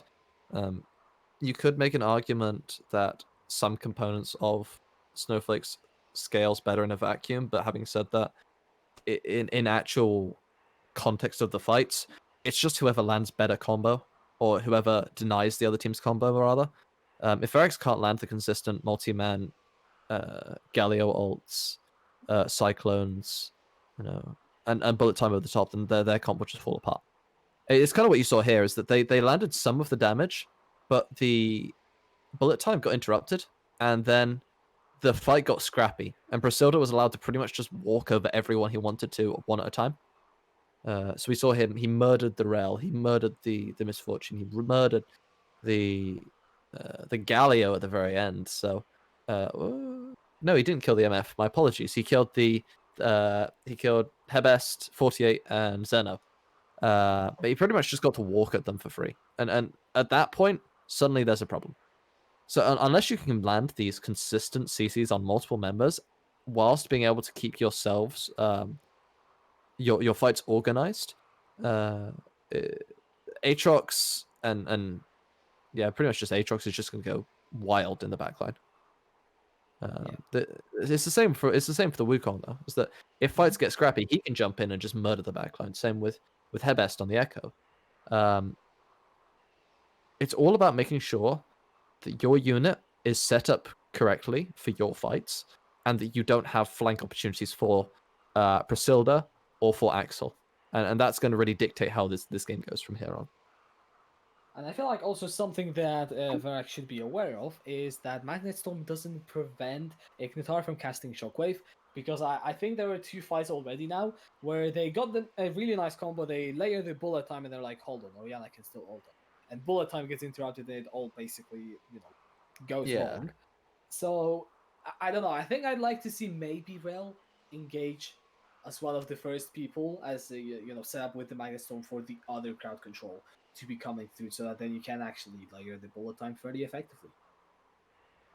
Yeah, I think the big interesting thing actually is the fact that Argarath is in range to get hit by this shockwave. So there should be enough range for bullet time to deal its maximum range and damage, whilst not being caught in shockwave range. So it does also come down to misplays from Argarath. But at the same time, you can just hold the bullet time until you have the heroic entrance as the follow-up, or the forgetting what Echo W is called. Apologies. Parallel convergence. Parallel convergence. Absolutely it is. The parallel convergence. Once you have these CCs, which are a bit more consistent, because you're going to have the Galio taunt immediately after the heroic entrance. Once those land, there is no way for the shockwave to go off. So then you can just open up. But I feel like with the Rel engage should not necessarily be the one you bullet time off. That should be the setup that then allows the next major CC to hit, not the major misfortune damage. All right, I do wonder if we have any information on whether the pause is going to be ending. I mean, the chat is a bit cryptic to me, because honestly I haven't been following up with it, but hopefully we'll be able to get into the game fairly soon. Now, on the other side, we have Snowflakes. So they haven't had the best of the games. I mean, apart from Brazil, the man's just been having too much fun, I'm gonna say. So, like, are they on the right trajectory? Can we expect them to, just go forward in this game and, expect to overtake Verax Gold, or do they have to still do something, and what is that something that they have to do? So in terms of winning this one for the side of Snowflakes, it's for them, it's more about making sure that Verax don't get to do what they want. So in making sure that the CC can't be layered by splitting up on, so that you can't catch multiple members, picking individual people before the fight breaks out. These are the best things that you can do. And Prasilda did it very well in that last fight. As soon as the fight goes scrappy and Aatrox is able to just walk in and just slap people, Prasilda's going to do whatever he wants at that point. Like, as soon as you can just, if you can survive the initial CC, or you can create situations where only one person gets hit, then that's great, because they're burning a wombo combo comp on one man, and suddenly then you have 4 people's worth of ultimates and cooldowns to dish out in response. So the thing I want to see the most from the side of Snowflakes is I want to see Prasilda finding good teleport angles. So setting up wards ahead of time so that the Aatrox can TP behind and then go to town on this backline, because you do have very immobile carry here on the side of Verax Gold. You do have this misfortune, which realistically, outside of Make It Rain and just running away with the strut, there isn't really a lot that she can do to stop this Aatrox once he gets on top of her. It looks like we're actually unpausing here, so we will be getting back into this one. My eyes, I thought I was going colorblind, so I'm quite happy that we're back into this. Yeah, just the aftermath of the previous team fight. So we had Prasilda picking up a triple kill, I believe. So actually, this Aatrox sitting on 2,100 gold. This next recall is going to be quite a big one. Yep, he will probably pick up the Sterex on that next reset. Once, obviously, he is... he's probably just going to greed out for it at this point. You don't really reset until you've got that Sterex, so... he'll probably just stay on the map. This dragon will be forfeited away, as it's going to burn down way before anyone can pick up. That's a mistake from the Thresh, because the other two have dashes. He doesn't have a dash. Oh, okay. He's gonna be led to walk away, which really. That was really. Do you know for a fact that he pressed that and then just went, "Oh no"? I don't know that for a fact. I hope that's true. I hope he knows just how badly he messed up. That should have been a death. Anyway, sieging down with the Herald there. The tower does end up going down the mid tower and damage on the second one, so you'll be pretty happy with that if you are on the side of Verax Gold. Baron is going to be up in 2 seconds. That being said, I don't really think either of the teams has enough damage to burst it down quite yet. So, likely to see a lot of dancing around it rather than any concrete place for now. Yeah. Griselda, Ravenous Hydra. Ooh. Okay. That's an interesting one. I don't hate it. But what can he do? His opponent has 2 different healing reduction items. There's no way he needs the extra healing to break through the secondary healing reduction. It's actually like a 5-head play. Yeah. Yeah. Yeah. No. Yeah. That's it. That's basically it. Yeah. Checks out. All right. Well, Axel is going for a flank. He was spotted by a blue ward rush, and actually we'll just disengage. We have a build path issue for Agarath. He's gone Comet MF, which is known as Lethality MF. If you have gone through this build, because you don't auto attack that much, so you don't really want to be building this crit. Because obviously, the only thing that's going to be applying the crit is either your double ups or your ultimate. But that's a Gale Force. Anyway,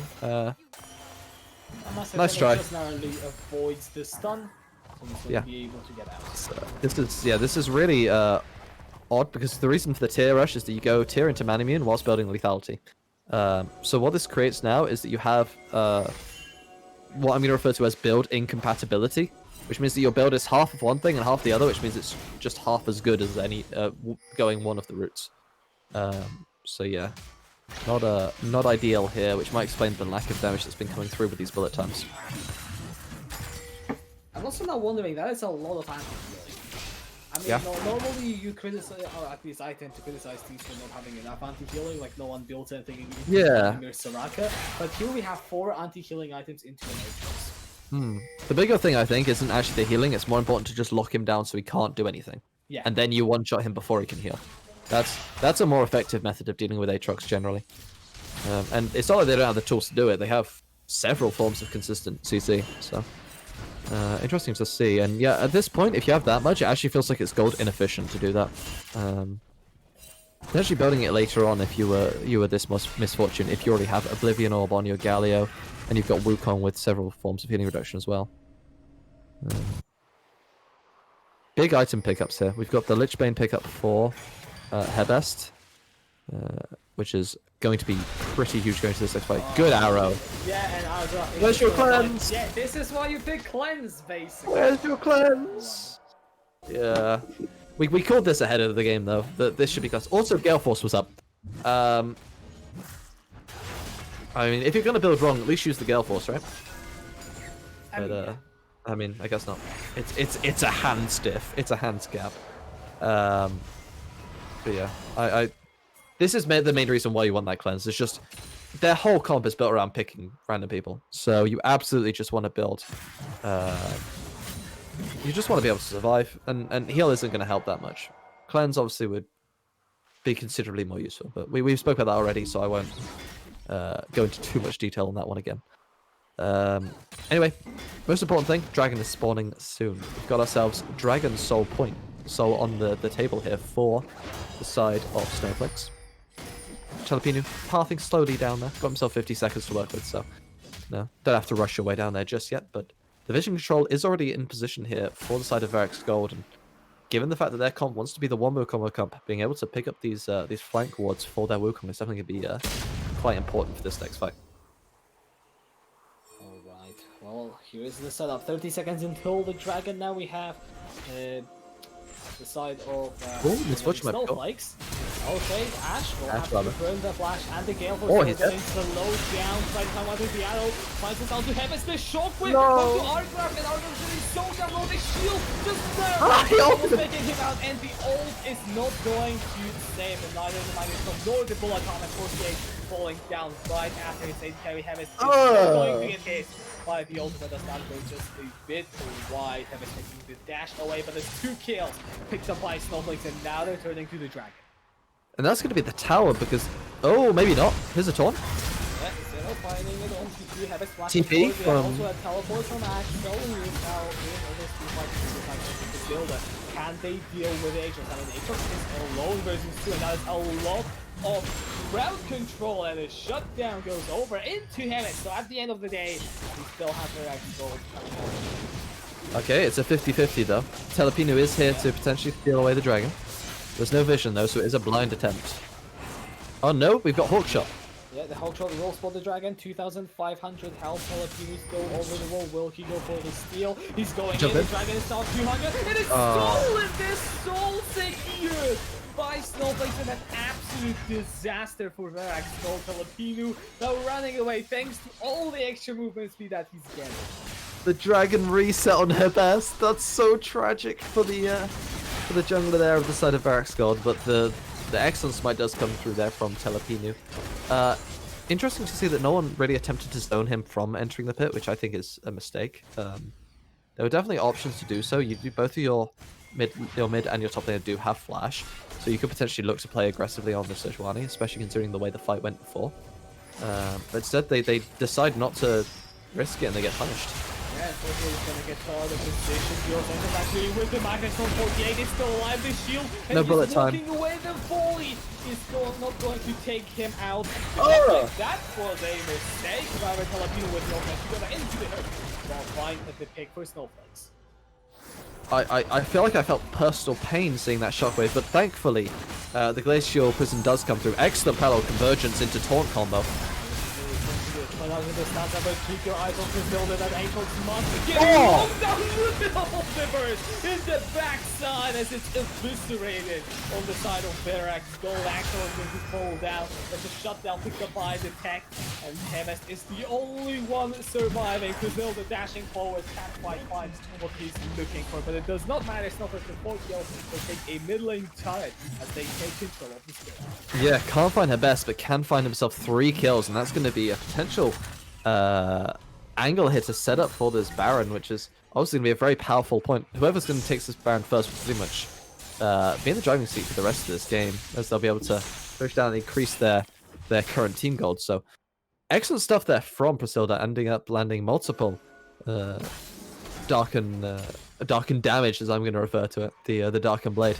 Wonderful stuff there. Really sort of 1v9ing that fight, catching multiple members in his AoE crit spots. But we'll have to see whether or not he can consistently do that again. Enchanted Crystal Arrow does go wide. We've got a Crowny's Comet here on the rift. He's aiming for the next rift to the right, so don't worry about that one. Yeah.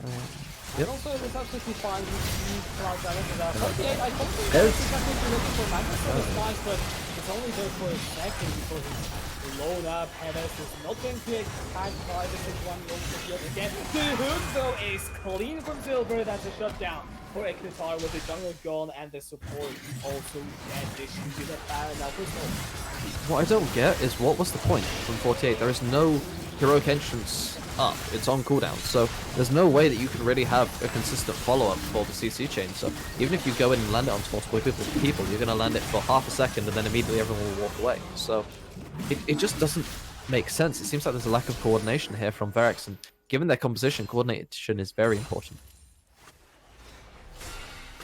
We'll see how much work can be done with this Baron if you're Snowflakes. 28 minutes in, so definitely a slower game. Definitely not as dominant. They had some time getting into it, but now they are in the lead. And the real question is, can Verax Gold stop them from this point onwards? Yeah.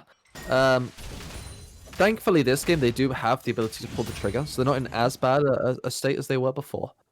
In our last series we watched of them, or rather the last game we saw for them. They do have ways of winning. If they're able to land that multi-man engage with the bullet time over the top, they will still be able to deal decent damage. However, again, the build path issues are, you know, quite large. We do have split, as I referred to it, split building on the AD carry, double healing reduction here for the Wukong. So a lot of gold. They're down 5,000 gold, but they're down even more than that because of the inefficiency of the items they have. They're probably closer to about 8,000 gold down, in reality, because of the fact that they have items that just don't work with each other or work in the current game. Yeah. Well, we'll see how it translates to the team fight. I think definitely something to take away. I mean, Zeno is only sitting on one item. That is something to point out. That Galio definitely not going to have impact damage-wise. I think we're yeah, so 48 is somewhere between the Magnet Stone is going to be home, but those are those on a kill into Yeah. And this is a really awkward situation now. I kind of don't like this lane assignment. I feel as though sticking your Galio into an Aatrox is never going to end well. I reckon the 3-level gap should be a warning for that one. Could potentially get dived whenever. Meanwhile, we got the 4v no one in the mid lane, so tower easily going to fall as well as the inhibitor. Now you can just pivot down towards the bot side or reset and work with that top wave. But looks like they're going to let you go for this 5v5 here on the bot tower, which I'm actually not a big fan of this because the only way your team can lose is if the other team gets a 5v5 1-mo combo. So just avoiding 5v5 fights is absolutely fine. Jalapeno is so tanky. Just doesn't really care. I mean, he's playing Sejuani, has got the Sunfire Aegis, Thornmail working towards whatever the next item. I honestly don't know the tank build class. I would like to see him build a Warmogs eventually. I don't I don't know tank builds either, to be honest with you. I just try to pretend that they don't exist because you know, it's just too sad trying to play against a tank when they're massively ahead. Because what can you do? On the subject of what can you do, Elder spawning, and what can Verax do? That is the question. They need to find some sort of engage, but this might not be it. It cannot be interrupted. Here comes the heal sentry. Having the final one, the Aegis is down. It is absolutely massive. But how much can it do to the effort from Argora? The Misfortune has to win this team fight, but no, Ikutar will take him out. We still have it and Axel though that should be able to find their shutdown, and it's a 4-3 win in favor of Axel. You only need one. That's all that Verax were looking for the whole game. You just need to find that one combo where the MF is allowed to go ham over the top, where no one can interrupt, and they get that, and they get the damage they need to really pick off at least 1 or 2 members before the fight really breaks out, once the CC has stopped. So, able to get themselves several kills, but they're not able to get the Elder Dragon. That is the big one. They buy themselves time. They do lower the gold deficit that they were suffering from before. They do pick themselves up actually some important shutdowns as well, which obviously is going to be very important. Getting yourself that free gold. Shutdowns went over to the Misfortune and also went over, I believe, to the Echo. So 2 big key members to get more damage onto. That's a TP, double TP here actually from both of the side of Snowflake. And we have the showcase up already for the other going to try and hold the magnet from teleported quickly by Brazilda. Already finds the first kill, shot down to the inhabit, has to use the color rate Zeno, trying to run away, but the tank is going to take him out there. Sandro in the backside is really nice, finding multiple knockouts, but there just is no follow-up. Algorand bullet time is not even obvious. That's the double kill for Brazilda, and suddenly Snowflakes with a massive key fight and will take the Elder. And it's one of the things that you don't think about in the moment, but the Cloud Dragon difference is so huge in this situation.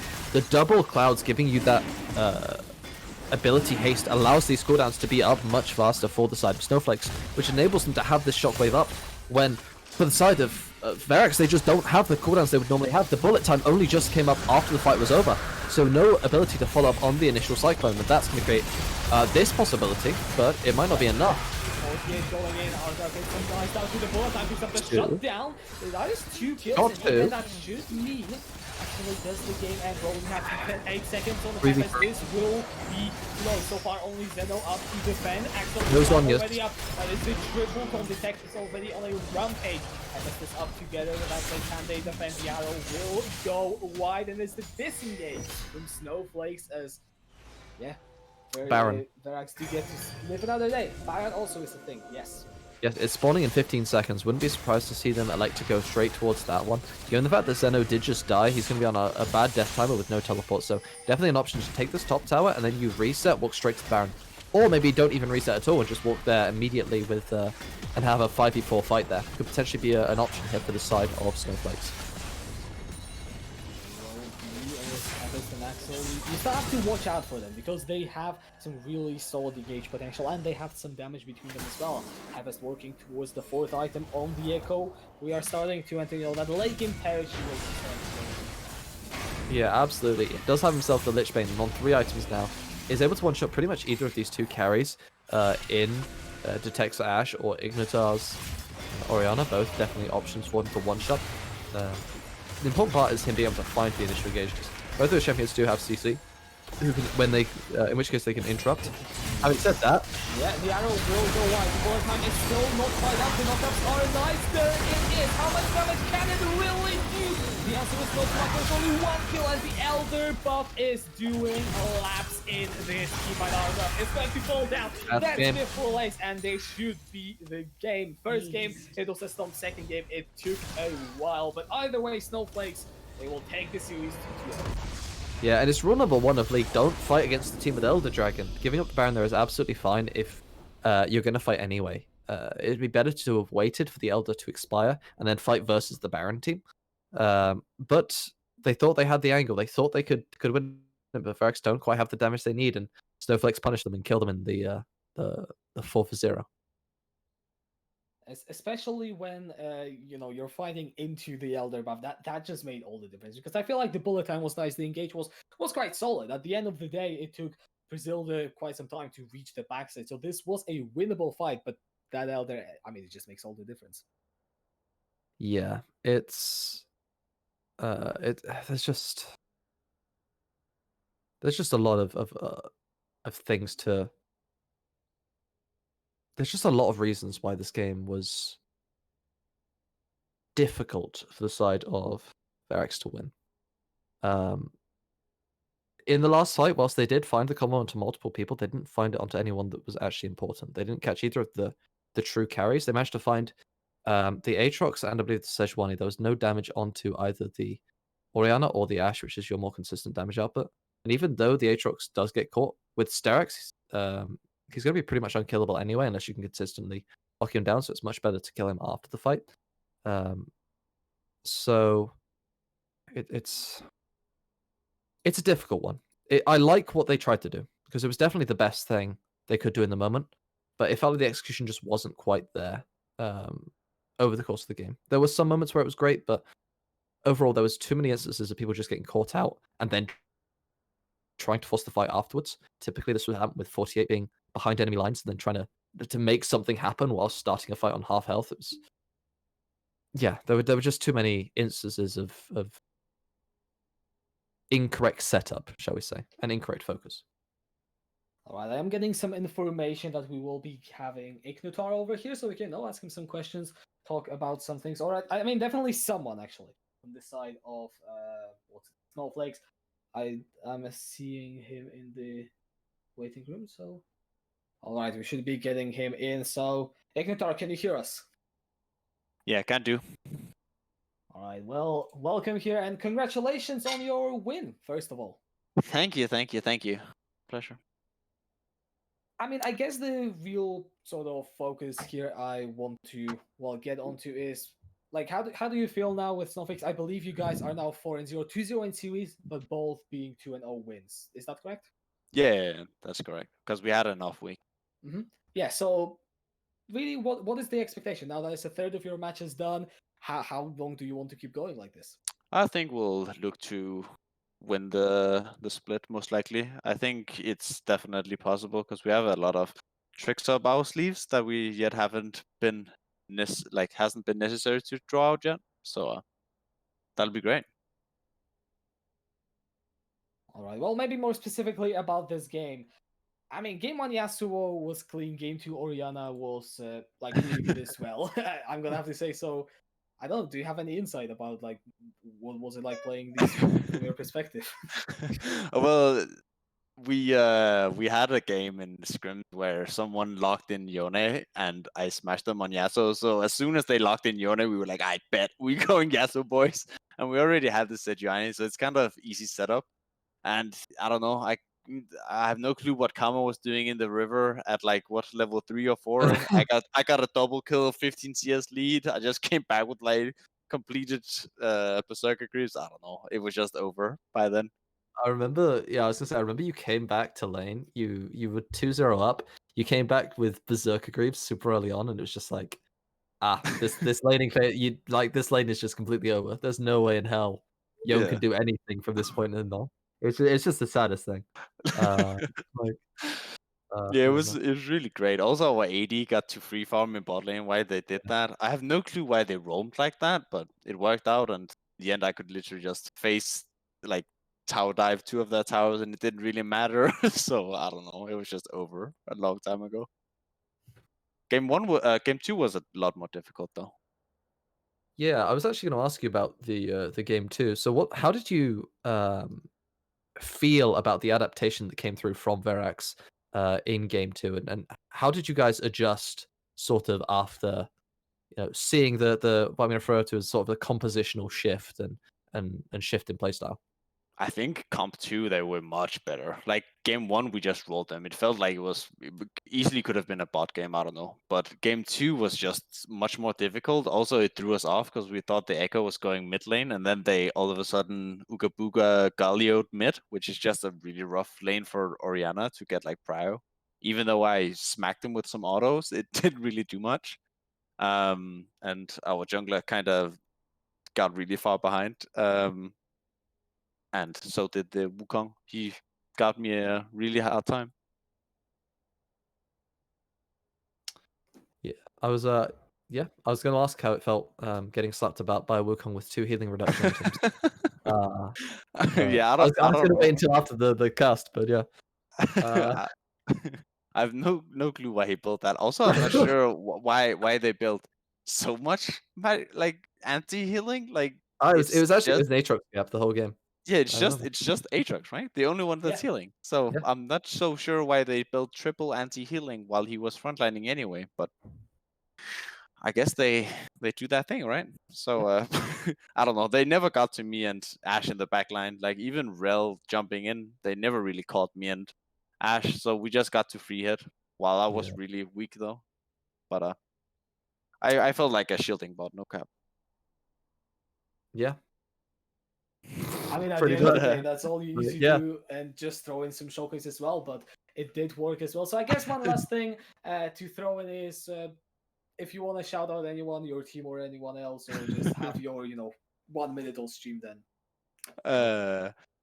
Shout out to Cal for not hitting a single hook game 1 or game 1 or 2, I think. That's not true. He hit one by blue buff. I remember it. That's not true. He hit 2 hooks. He hit 2 hooks the whole game. Also, Nick should probably go, or also known as Ditek, should probably go play some Soraka AD. And Sejuani is kind of a bad champ for Tele, it would seem. But shouting out my own team seems to. Wait, actually, I'm gonna shout out Rock because he said I shouldn't be playing in Div 3. Suck it, Rock. This is why I play Div 3 so I can have fun and play Yasuo. I have one final question for you then. Who is you've been watching the other sort of teams at all that you've seen in your division? Yeah, for sure. Who do you think is the best and worst players then? I've gotten a I lot of hate. I want spiciness. I want spiciness. Give me some Who the spice best to work with. players? I think Prime Tails has the best other player I've been told in Seaway. Okay. I can't him C, but honestly, they're gonna be finals even though they don't even have him because it's such an easy group. Like Okay. I don't think it's a difficult group at all. I think it's most likely gonna be us, DVA, PT, and someone else from the other group. I don't even know who's in there. Trash teams. I don't know. Who wins? Alright. Us, obviously. I'm gonna Hey, that's smack. what I like to hear. Let's go. I'm gonna press fucking QE alt on Seaway's head, and he's just gonna pop after I smack his mid lane around. You're gonna sombrero shockwave at MF on 3 HP. Let's go. Yeah, you better know I fucking secured that kill. Hell yeah, let's do it. Just like solo kill. Yeah, I gotta get them stats in, you know. I even tried to shockwave her in the end, but I didn't get her. Sad. I saw. Oh well. Well, thank you for your time. Thank you for the interview, and of course, congratulations on the win. But I think that should wrap up this stream. So thank you all for watching, and we'll see you next time. Pog.